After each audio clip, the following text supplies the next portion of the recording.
Bonjour et bienvenue, vous êtes sur la chaîne Tuto Replay, dans un nouvel épisode où je vais vous parler de nouveau de la restauration du PC. Alors déjà la restauration, qu'est-ce que c'est?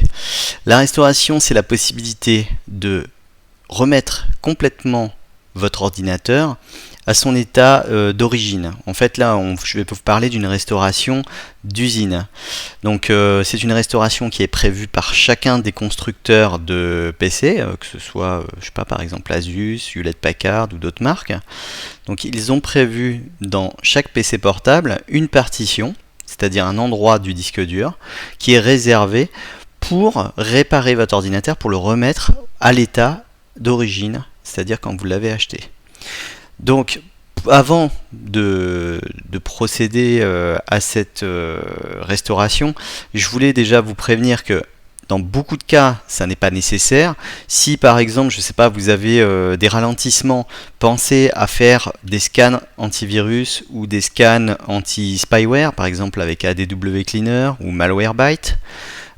Pensez à vérifier que, je sais pas, vous avez bien défragmenté votre disque dur si c'est un PC que vous avez depuis un certain temps. Donc faites toutes les vérifications nécessaires. Tant que votre PC arrive sous Windows, il y a généralement de l'espoir. Il n'est généralement pas nécessaire de faire une réinstallation d'usine si vous avez accès à quasiment tout. Souvent une petite réparation pourra suffire. Donc pour ça d'ailleurs, je vous montrerai d'autres modes de restauration dans la vidéo suivante. Mais voilà, donc ne vous précipitez pas, n'installez pas, ne faites pas une restauration d'usine. Cette restauration, d'ailleurs, je le précise, va effacer absolument tout sur le PC. Donc ça efface vos documents, sauf si vous avez un PC qui est prévu avec une deuxième partition. Ça arrive, mais c'est très rare. Donc évitez autant que possible. Et si vraiment vous n'avez pas d'autres possibilités, à ce moment-là, vous passerez par cette méthode. D'ailleurs, cette méthode normalement est à utiliser en dernier recours. Si vous aviez prévu un DVD de restauration, normalement vous devez déjà passer par votre DVD de restauration. Pourquoi je dis que c'est un dernier recours? Parce que dans certains cas de figure, par exemple si c'est le disque dur qui est en panne, eh bien la restauration ne sera pas possible dans tous les cas. Donc il faut avoir fait les DVD parce que si vous changez le disque dur, vous perdez la restauration. Donc avec les DVD, vous pourrez restaurer sur le nouveau disque dur. Donc c'est vraiment très important d'intégrer ces notions-là, c'est de ne pas restaurer quand c'est pas nécessaire et de prévoir des DVD de restauration plutôt que d'utiliser la partition de restauration à tout va. Il faut vraiment l'utiliser à bon escient et c'est vraiment le dernier recours. Donc une restauration, ça se présente comment? Pour la lancer déjà, c'est une touche que vous allez presser, une ou plusieurs touches que vous allez presser au tout démarrage de l'ordinateur. Donc si vous êtes déjà sous Windows, il faudra redémarrer le PC et appuyer sur une série de touches. Ça peut se présenter par exemple sous cette forme. Alors je vais vous le grossir un petit peu. C'est un écran donc qui va s'afficher comme celui-ci, qui vous propose donc de retrouver l'état d'origine par exemple sur une partition ou sur plusieurs partitions. Dans d'autres cas, le menu sera peut-être un peu différent. Il vous proposera par exemple de ne restaurer que Windows sans écraser les données. Ça c'est très rare. En général, la restauration d'usine, ça efface tout. Donc je vous le dis quand même, regardez bien les options. C'est écrit souvent en anglais. Donc il va falloir prévoir de quoi traduire, mais c'est pas très compliqué. En général, recover c'est la restauration, vous allez recouvrer le Windows d'origine, voilà, sur la première partition. Donc là, c'est ce qui est indiqué.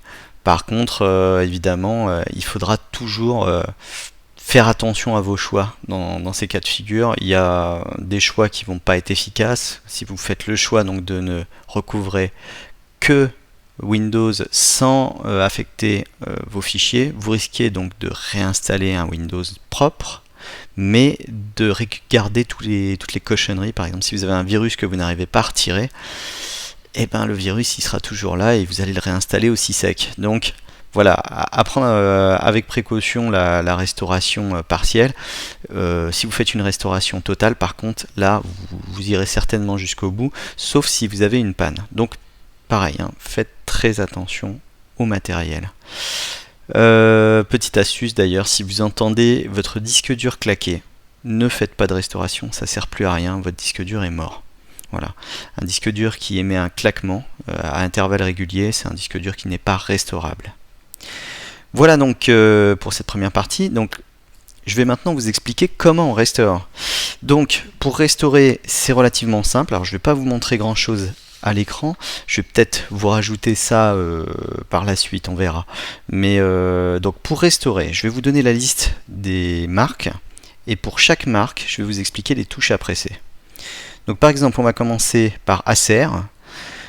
Avec Acer, il faudra appuyer sur la touche F10 et éventuellement, si ça ne marche pas, vous pouvez presser Alt F10. Pour Asus, vous devrez presser la touche F9. La touche F9 qui fonctionne généralement très bien, sauf si vous utilisez les mini PC, les iPC de chez Asus. Sur les iPC de chez Asus, il faudra vous rendre avec la touche F2 dans le BIOS et aller dans la partie Setup Utility et désactiver le Boot Booster parce que le Boot Booster vous fait démarrer trop vite et du coup vous n'aurez pas accès à la touche F9. Donc pour les iPC, je le répète, les mini PC de chez Asus, vous allez dans le BIOS avec la touche F2, vous allez dans la partie Setup Utilities et dans Boot Booster, vous désactivez, vous mettez sur Disable. Et ensuite, vous sauvegardez, vous redémarrez et vous appuyez sur F9. Alors, l'appui, je ne l'ai pas précisé, vous le faites à intervalles réguliers au démarrage, en tapotant sur la touche à peu près une fois par seconde. Pas besoin de bourriner la touche, ça sert à rien. Vous appuyez juste régulièrement. Pour Dell, vous allez devoir appuyer sur la touche F8. F8, donc pareil, très simple, vous accédez au menu, c'est direct. HP Compact, par contre, là vous allez avoir deux possibilités, ça va être F11 ou éventuellement la touche F10. Si vous n'arrivez pas à accéder avec ces deux touches à la partie restauration, c'est que vous avez un PC plus récent, auquel cas il faudra appuyer sur la touche Échappe au démarrage pour afficher un menu et ensuite, vous choisirez la restauration avec la touche F11. Ensuite, la marque Lenovo, donc avec la touche généralement F8. Alors par contre, il y a un cas de figure un peu particulier chez Lenovo, c'est que vous allez avoir une petite flèche à côté du bouton de démarrage de votre PC. Ce petit bouton avec une flèche dessinée dessus est un bouton qui vous permet de lancer la restauration directement. Alors comment on s'en sert? Vous appuyez en fait sur le petit bouton avec la flèche, vous le maintenez enfoncé et pendant que vous le maintenez enfoncé, vous appuyez sur le bouton de démarrage du PC et vous aurez accès directement au menu de restauration. Voilà donc pour Lenovo. MSI, vous appuyez sur la touche F3, c'est pareil, c'est direct, vous aurez un menu. Medion, PC qu'on voit très peu aujourd'hui, je crois que la marque n'existe plus d'ailleurs. Donc c'est des PC assez anciens, mais la touche de restauration reste F11. Packard Bell, c'est pareil, vous allez pouvoir accéder à la restauration avec F10 ou F11. Toshiba avec la touche F8. Fujitsu Siemens avec la touche F8. Là ensuite sur Samsung, vous aurez besoin de la touche F4, pareil pour accéder à ce menu. Et enfin, en dernier, la touche pour les Sony Vaio F10, donc qui vous permet aussi d'accéder au menu, ou alors, pareil, sur le PC, vous avez sûrement un bouton Assist. Si vous appuyez sur le bouton Assist, ça allume le PC directement sur le menu de restauration. Voilà qui est fait, donc je vous ai fait un tour complet des marques, enfin complet ou presque complet, j'ai fait toutes les marques les plus répandues en PC et PC portable. Ces touches donc sont pour l'instant, en tout cas celle-ci, il se peut que dans le temps il y en ait certaines qui changent. N'hésitez pas donc dans ce cas-là à me les signaler. Un jour je referai évidemment une vidéo pour mettre à jour cette liste. N'hésitez pas à me prévenir si vous avez des soucis, à me poser des questions, j'essaierai toujours de vous répondre. Et je rappelle encore une fois d'ailleurs que vous êtes nombreux à me poser des questions avec des comptes Google qui ne sont pas finalisés. Donc finalisez vos comptes Google, sinon je ne peux pas vous aider. C'est pas possible, il n'y a pas de bouton répondre, donc je ne peux pas vous répondre. Et je ne vais pas aller vous chercher sur vos comptes Google pour aller vous expliquer chaque chose. C'est déjà très fastidieux pour moi, c'est en ce moment des centaines de réponses que je dois donner tous les jours. Donc surtout, faites attention à être bien enregistré, sinon je ne pourrai pas vous répondre. J'irai pas vous chercher ailleurs. Voilà, je vous remercie et abonnez-vous surtout. Et je vous dis à très bientôt. Au revoir.